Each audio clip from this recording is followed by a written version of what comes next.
हफ्ते के भारत में मसीहियों के लिए क्रिसमस का जश्न खौफ और नाराजगी में बदल गया। मुल्क के मुख्तलिफ हिस्सों में हिंदू इंतहा पसंदों की जानिब से हमले और धमकियां बढ़ गईं, जिससे अक़लियती बरादरी के दरमियान शदीद तशवीश पैदा हो गई। आज की इस खुसूसी रिपोर्ट में हम आपको बताएंगे कि किस तरह नाम नेहाद सेकुलर भारत में मसीही कम्युनिटी के मुकद्दस त्यौहार को खतरे में डाला गया है।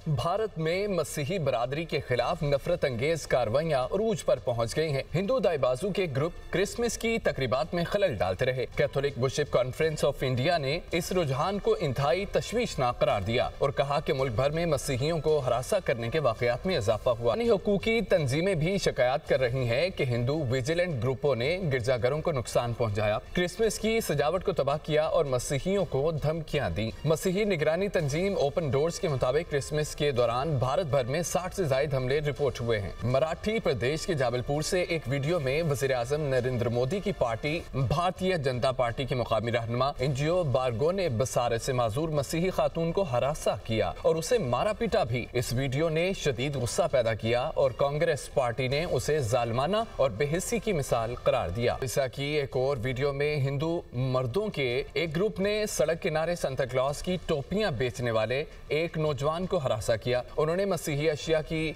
फरोख्त को रोकने का मुतालबा किया। दिल्ली के लालापट नगर इलाके की एक वीडियो में बजरंग दिल से वाबस्ता अफराद मसीही खवातीन को हरासा करते दिखाई दिए। उन पर इल्जाम लगाया कि वो लोगों को मसीहियत कबूल करने पर आमादा कर रही हैं। इसने वफाकी वज़ीर दाखिला से मुतालबा किया है कि वो मसीही कम्युनिटी के तहफ़्फ़ुज़ को यकीनी बनाएं ताकि आइंदा बरस क्रिसमस पुरअमन तरीके से मनाई जा सके। मुत्तहिदा मसीही फोरम के मुताबिक रमज़ान साल भारत में 600 से ज़ायद हमलों की रिपोर्ट्स मौसूल हुई, जिनमें इज्तिमाई हमले, मकानात की तबाही और मजहब की तकरीबात में खलल डालना शामिल है। हिंदू दाएबाजों के ग्रुप ने भी हिंदुओं को क्रिसमस में शिरकत न करने की हिदायत दी। इस इक़दाम को सकाफती बेदारी के नाम से पेश किया गया। भारत में मसीहियों की तादाद तकरीबन 2.3% है, लेकिन हालिया बरसों में हमलों और धमकियों ने मसीह कम्युनिटी के लिए त्यौहार के दौरान तशवीश और खौफ बढ़ा दिया है।